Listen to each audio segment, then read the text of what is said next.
So, Father, it's when I'm not thinking, everything is beautiful. And yet, apparently, there seems to be forgetfulness. I know you don't have to do anything, but this is somehow a feeling that I'm not doing enough. Is the mind calling tring tring? Somebody else is calling. This is what I mean. There seems to be a lot of distractions, and you know, it's like somehow you feel, oh, you're not putting your attention somewhere, or you're not kind of, somehow you're not doing enough. I know you're not the doer, but it's like some of the connection, like when you sit quietly and you close your eyes, and the connection is there. But otherwise, when the attention is outwards, it seems to be like you're lost in that, the appearances and the stories, and although you know it's not you, but you kind of get lost in it, and it's like a whole, movie, a drama going on. And yeah, when you come back, the peace is there. But it's always like a struggle, I should be in the peace and I'm not feeling it, and how can it be that to do nothing? The sense that I must have a state of peace Mm. can get in the way of peace. We can play with this now also. So right now, let your attention go wherever it likes. Let it go wherever it likes. See what is really getting lost. Because the sense is there for some of you that as long as I'm meditative or I'm in satsang or I have my eyes closed, it's okay. But the minute I open them, something gets lost. Mm. Nothing is going except attention. And let it go because it cannot leave you. One end is always tied to you, like I've started saying now, like a dog on a leash. It cannot leave you. So now your eyes are open. What is getting lost? Now nothing. In the now, there's nothing that's getting lost. And how, okay, try to step out of the now. Yeah. If I think of the future, the work, or something that's coming up. So, okay, let the thoughts also come. Let them come. Yeah. What's going to be for dinner? What do I make for dinner? Things like that. Yes. So they're coming. Yeah. Let them come and let them go. This openness is what I'm pointing to. Because if it was to become a restrictive state, then it cannot last. Yes. I can give you a meditation practice which will say, okay, for 20 minutes, then just follow your breath or do something like that, and it'll feel good, but it doesn't last. Just this sense of allowing everything to come and go, including our thoughts about dinner or whatever else Yeah. it might be.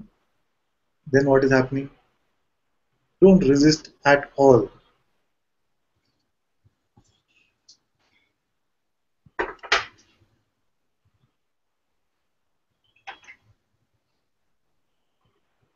It's not resisting is also like a pause, isn't it? Yeah, not resisting is like what? Like a pause. You're pausing. Like You're a not. pause. This will become more and more natural. So although this might seem like a pause sort of state, and the habit is still to pick up, pick up, pick up, and to resist, resist, resist, the only switching, if any switching is happening, is that this openness will become the naturalness, the natural state, and it is the picking up which will seem like the pause. Oh, for a moment I picked up, for a moment I got identified. You see, you'll start enjoying this openness itself so much that you will not want to pick up. I understand. Yeah. So it's just like allowing anything to come or go, right? It Yeah, doesn't really matter if a thought comes or it doesn't come. exactly. And just to be in that knowing that it's fine. Yes. Even something more primal than fine. It's just what it is. See, no label of good or bad or fine or not fine. Also, just what is, including the reactions from our own body are happening on their own. Yes. The body is not separate from the rest of the appearance, although it can seem like it belongs to a me. It is actually just part of the same. The only difference is that the sensations seem more intimate. Yeah. So allow all sensations, the movements of the body, even the words which are being spoken are actually happening on their own.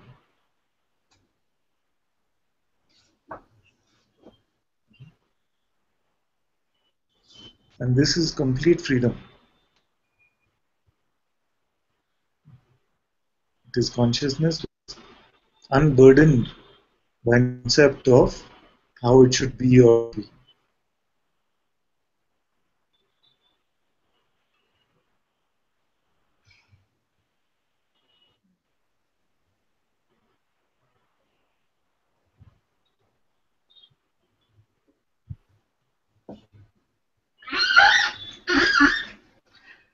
It's beautiful.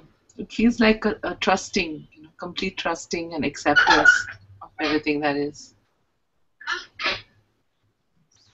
This is a very good point you make because we cannot be open if we are fearful.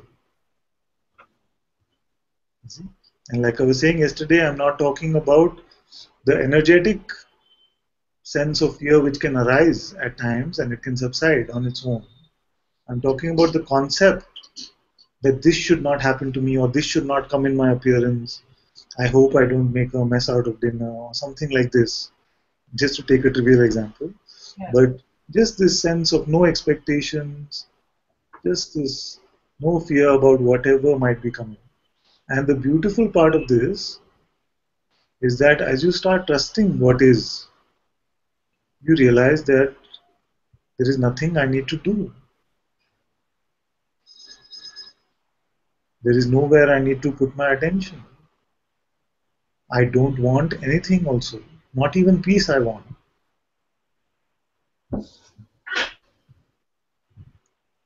That's beautiful. Never thought of it that way, that it's not even about peace. Yes. It yet seems somewhere that, I'm not good enough because I haven't got there. There's no getting, there's a process. Is that just a habit? Yes. Because if you were not that already, and I would have to make you something, then nobody can do that job. You just have to point to what you are. And all that happens in satsang is that I point you to what you are, and you point at something else, an appearance of something, and say, but what about this? But what about that? You see? So I say, no, no, not there. Look at where I'm pointing. And that's why we look at it layer by layer. We've looked at the world, we've looked at the body, we've looked at our emotions, we've looked at our thoughts, we've looked at the presence I am itself. And yet there is something that witnesses all of this.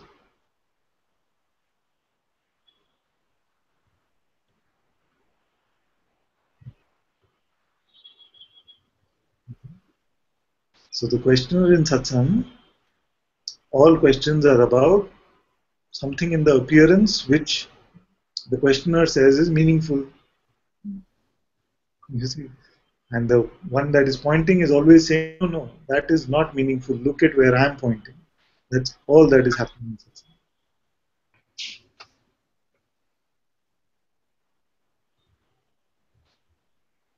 And it is already your natural state.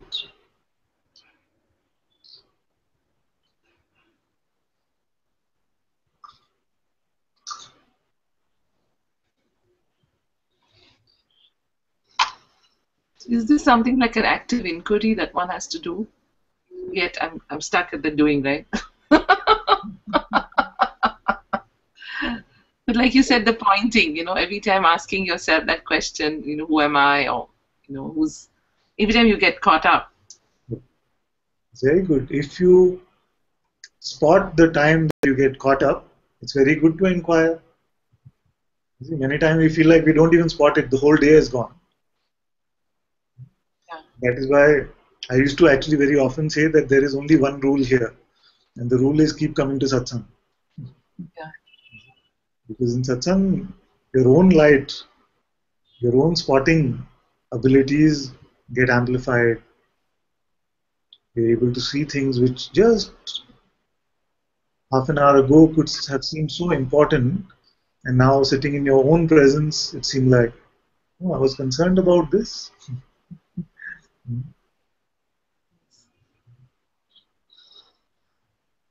So don't try to fight the mind. Just allow it to come and go.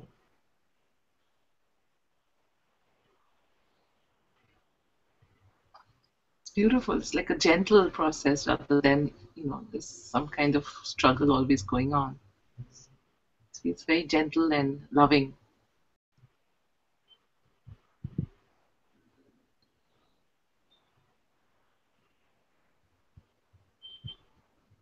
Just like saying,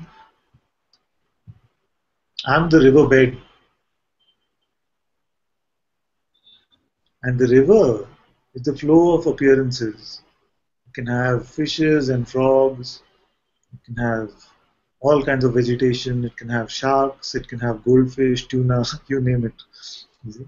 It can have, like in the Ganga, it can have people bathing inside. You see, so we got so used to looking at the content of the river, and say, this is happening to me, oh, this is happening to me, that we forgot that we are the background on which all of this movie is playing. We try to control the flow of the river or the content of what should come on, what should not, and nobody is successful at doing that. So let the river flow on its own. Just remain open.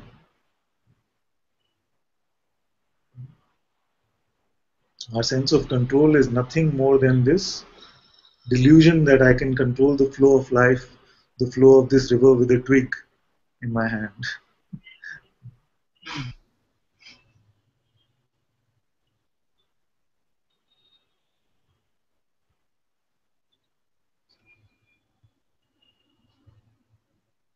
This way, then, this openness, this allowing of anything outside, the seeming outside in the world, whatever is happening as sensations in the body, whatever is coming as thoughts, emotions, there is a simple openness.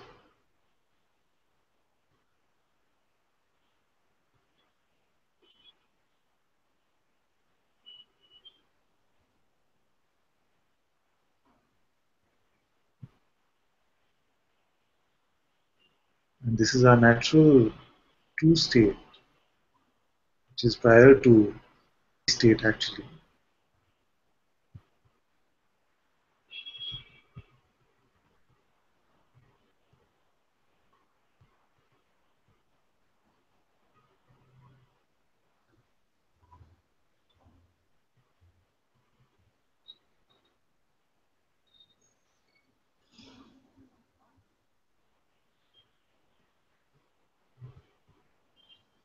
It's as simple as that.